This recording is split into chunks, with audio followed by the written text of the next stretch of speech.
welcome back to my YouTube channel.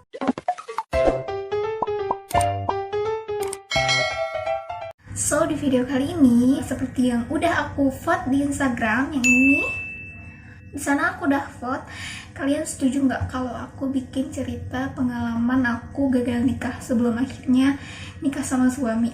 Karena jujur itu tuh nggak ada yang tahu kecuali aku dan Allah dan orang tuaku. Nah, 90 sekian persen kalian ngejawab setuju. Jadi di video kali ini aku mau ceritain. Sebelum ke ceritanya, kalian jangan lupa subscribe dulu dan nyalain loncengnya supaya kalian gak ketinggalan video-video terbaru aku lainnya. Langsung ke ceritanya aja. Jadi aku hijrah mungkin sekitar 2 tahun yang lalu.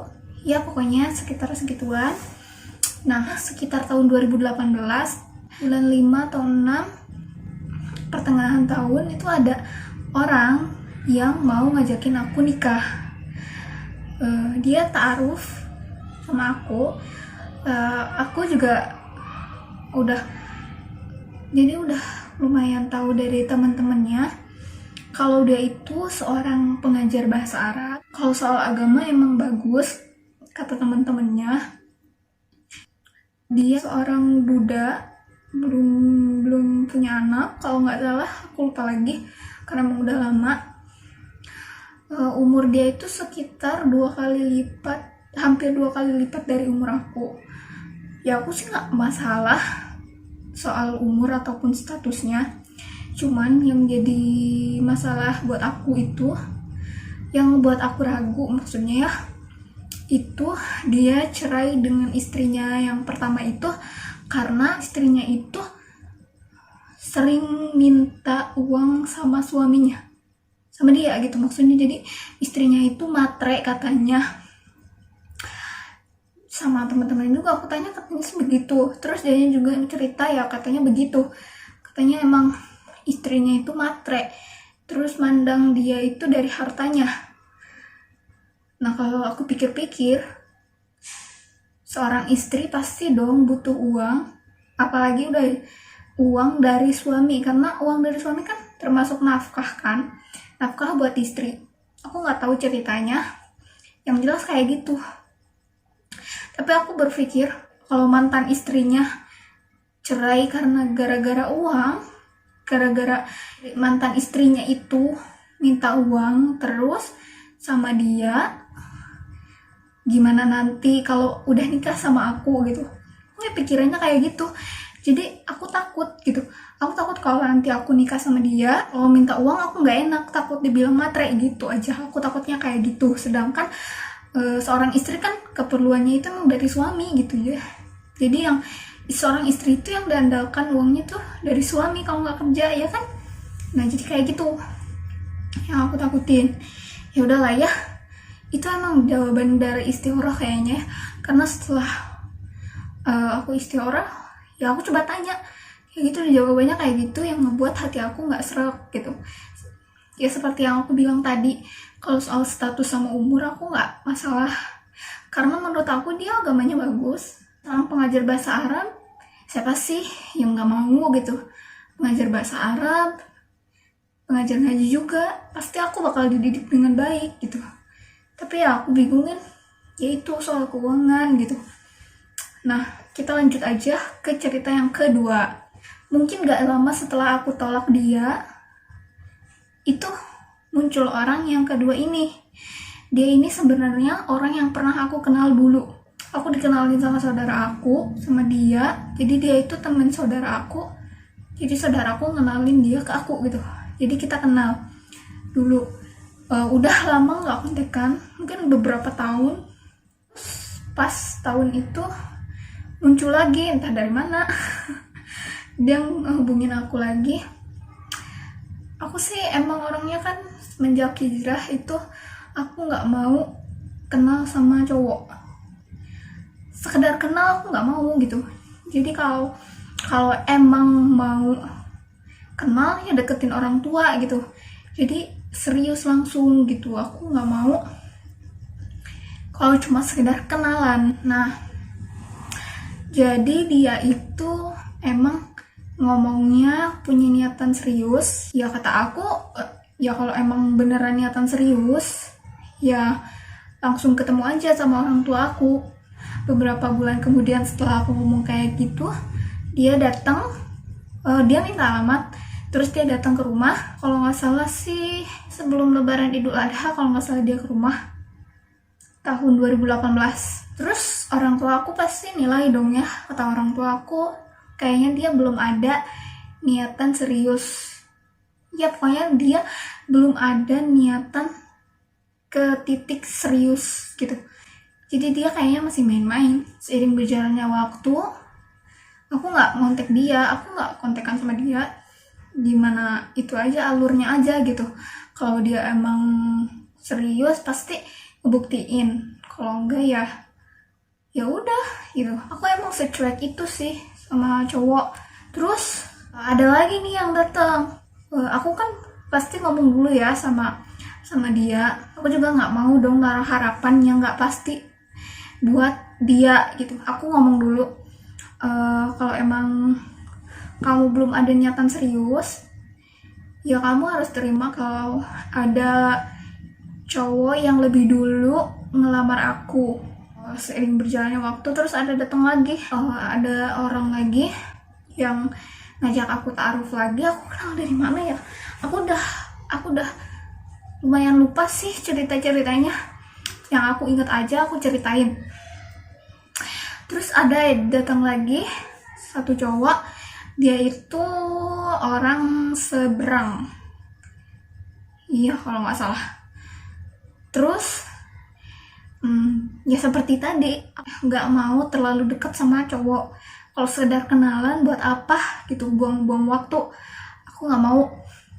Kalau emang serius, ya datang ke rumah orang tua aku. Terus pokoknya cari tahu tentang aku juga cari tahu tentang dia gitu.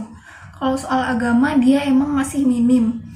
Soalnya katanya emang pergaulannya itu dulu tuh ya kurang itulah. Terus aku juga bilang, kalau emang serius ya temuin sama orang tua aku gitu. Kalau sampai jadi pasti pasti nyesel lah kalau sampai jadi sama dia. Soalnya emang dia tuh dari segi agamanya itu menurut aku dia kurang. Aku udah cari tahu resiko menikah dengan orang yang kurang ilmu agamanya itu akan banyak masalahnya gitu. Walaupun emang yang mengerti agama juga pasti ada masalah, tapi emang lebih banyak masalahnya kalau menikah dengan yang lebih kurang lagi agamanya.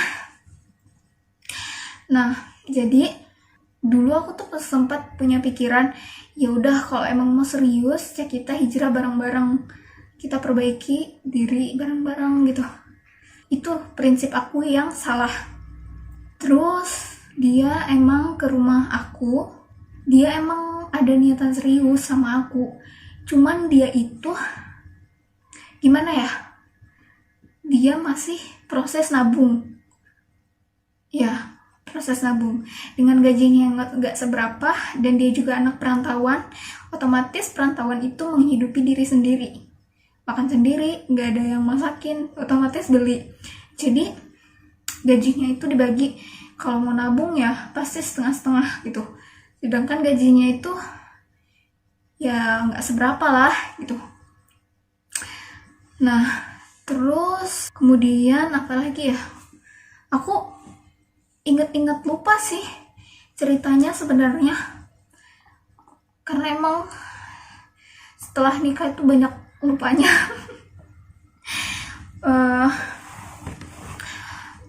Terus aku tuh sampai mana sih cerita?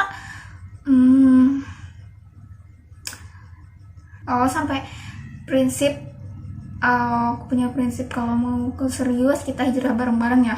Dan prinsip aku itu memang salah. Iya bener salah, karena emang mengubah seseorang itu gak semudah apa yang dipikirkan oleh kita. Jadi berhati-hatilah gitu dalam memilih pasangan. Nah, dia datang ke rumah orang tua aku, dia kan lagi proses nabung. Aku ngulang gak sih ceritanya? Ya pokoknya kalau diulang maaf ya, soalnya aku juga inget-inget lupa gitu. Dia emang lagi proses nabung, terus jadi dia meminta waktu. Aku tanya dong seberapa lama waktunya, sampai mampu gitu aja. Ya aku istikharah. Terus lama kelamaan, seiring berjalannya waktu, seiring aku cari tahu tentang dia ke keluarga dia, itu kan memang dia itu waktu itu ngasih kontak kakak perempuannya. Iya kalau nggak salah ya. Aku cari tahu kakak perempuannya gimana sih sikap dia, kayak gimana. Nah seiring berjalannya waktu kok aku jadi nggak serak gitu sama dia gitu. Aku kayaknya aku nggak mau udah nunggu dia gitu. Ya udah aku tegesin lagi aja gitu sama dia, kalau emang kamu serius, kamu secepatnya. Kalau nggak mau ya udah, jangan ya seperti yang aku omongin dulu Kak. Yang kedua itu ya jangan salahin aku kalau emang ada orang yang lebih dulu ngelamar aku terus aku terima dia kalau aku cocok gitu. Nah itu pokoknya aku istikharah dan emang jadi kurang serap. Jadi ya udah, pas awal tahun 2019 itu ya udah aku putusin buat berhenti mencari tahu tentang dia, berhenti ta'aruf sama dia. Oh iya, sebenarnya ada juga yang ngebuat aku semakin yakin buat ngelepas dia, karena setelah aku istikharah, Allah itu semakin menjauhin aku sama dia gitu. Kenapa aku bilang Allah menjauhin aku sama dia? Semenjak itu dia itu dipindahin pekerjaannya ke kota sebelah, jadi lebih jauh akhirnya. Terus beberapa minggu kemudian juga dia di PHK dari pekerjaannya dan dia pulang ke kota asalnya. Nah aku yang makin yakin dong, berarti ini pertanda kalau Allah tuh jauhin kita. Dia di PHK, gimana dia mau nabung buat nikahin aku? Jadi udah, aku dari sana aku mundur, aku stop ta'arufnya, aku mulai kembali lagi ke jalan Allah. Gimana ya, aku tuh mungkin waktu itu tuh terlalu memikirkan jodoh sampai akhirnya aku lupa kalau aku tuh sedang hijrah gitu. Nah jadi aku udah mikir deh, ya udah deh, aku pasrah aja, gimana dikasihnya aja. Kalau emang udah waktunya, ya pasti akan datang dengan sendirinya. Karena aku udah capek gitu sama cowok yang kayak gitu. Nah, jadi itu cerita aku. Kalau kurang jelas, mohon maaf, karena emang aku juga sedikit agak-agak lupa. Pokoknya intinya buat kalian yang pernah juga gagal nikah, kalian jangan putus asa. Kalian harus yakin kalau Allah udah mempersiapkan jodoh yang tepat, jodoh yang terbaik di waktu yang tepat juga. Cerita ini eksklusif, aku nggak pernah cerita ke teman-teman aku, sekalipun itu teman-teman terdekat aku nggak pernah cerita. Hanya aku, Allah, orang tua, aku nggak pernah cerita. Ya ngapain sih cerita ta'aruf ya kan, kalau akhirnya nggak jadi kan malu. Jadi ya udahlah, itu pokoknya eksklusif. Semoga bisa menginspirasi kalian. Semoga yang masih juga nanti jodohnya Allah segera pertemukan dengan yang baik. Oke, jangan lupa like, comment, share, and subscribe, dan nyalain loncengnya biar kalian gak ketinggalan video-video terbaru aku lainnya. Bye-bye. Assalamualaikum warahmatullahi wabarakatuh.